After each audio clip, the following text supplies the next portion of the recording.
I see a red light. Yep. Okay. How's the posture? That looks nice. Looks good.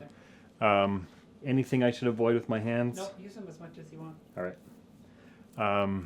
So this is the office. This is where I spend a lot of my time doing work. And if there was ever... Sorry. That's all right. Okay.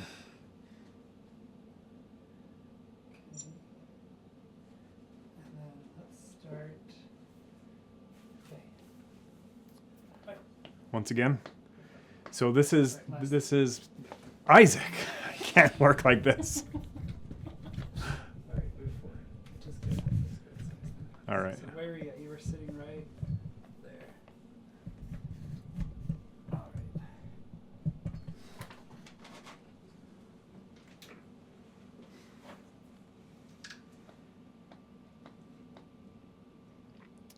How's the sound of the... That's fine. It's fine? Yeah. Just ambient noise? It will come out just fine. I'll show you how to take it out.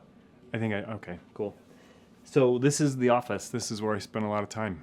And a lot of great ideas have come out on paper in here. And if there was ever something snarly that has happened in this space, it is this right now. Isaac has agreed to come over and make this look incredibly beautiful with his fancy lighting. And he's got like 10 cameras pointed at me.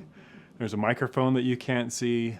And I'm really impressed by his talent and really humbled that he would come over and spend some time with me doing this. Something Snarrly, I'm going to say that again with a little more diction. Something Snarrly is a show. And it's not something that you could go to Amazon Prime or Netflix or whatever and watch, but it's built to look exactly like one of those shows that you could binge, right? My family and I right now are watching This Is Us, and it reminds me of all of those family shows that I grew up watching, from Family Ties to Full House, whatever, right? But we're watching This Is Us with the family, and we just want to get to the next episode. And for whatever reason, I was talking to someone at work, and they had mentioned that they were going to go, I think they were going to go on a date or something like that. And it wasn't someone they were particularly interested in, but they said, I'm going to do it for the plot. And I was like, what does that even mean? And they said, well, I'm just going to do it because it will be a great story to add to my story, to my plot. And that idea was really interesting to me. I remember having an opportunity to get away from work and really everything. I went to a youth camp a couple of days later, and I knew I'd have some downtime where I could just write and think. And I thought, I'm going to take this idea of doing it for the plot, and I'm going to create some sort of framework that is a bingeable history, a personal history that is set up to look like a show that you would stream online. So there I was writing in my notebook. I'm thinking, what do I call it? What are the great shows? There was the Wonder Years and like This Is Us and all those kind of things. I'm like, what would I call it?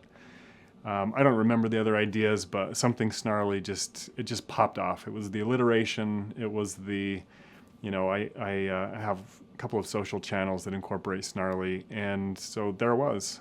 And so then it became a process of, well, how many seasons are there? How many episodes per season? How would I break that down? And so the entire work as it now exists is 6 seasons. I started in high school because I really couldn't think of any great stories to tell before then. So I started in high school, goes all the way up to age 19 after my freshman year of high school. Season 2 starts with me leaving on a church service mission. I travel to Peru.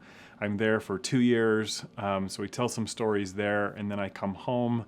I find my wife, we get married, and then we move into season 3. There's a lot of experiences that we have, just kind of us, and we start having children.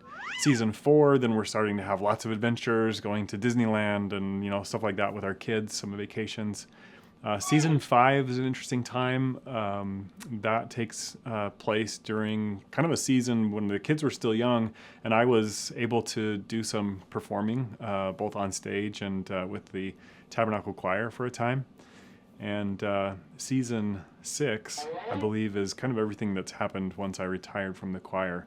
And, things that we're doing here in the family with the kids and their activities, and some things about work and stuff like that. So that's Something Snarrly. What do I hope people get out of this? I hope it's, first of all, that's inspiring to my kids. This is who this is for. My kids and their kids.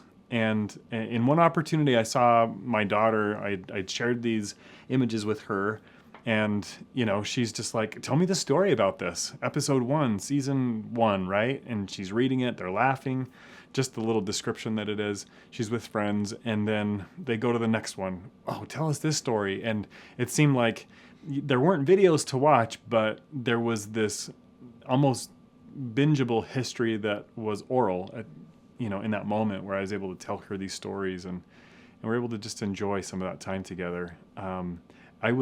I would revisit that memory, telling those stories over and over again. And of course, the more you tell the stories, the more embellished they get. And so that's fun also. If we can capture some of these stories, maybe they don't get embellished over time as much, and maybe they're just told one time for posterity.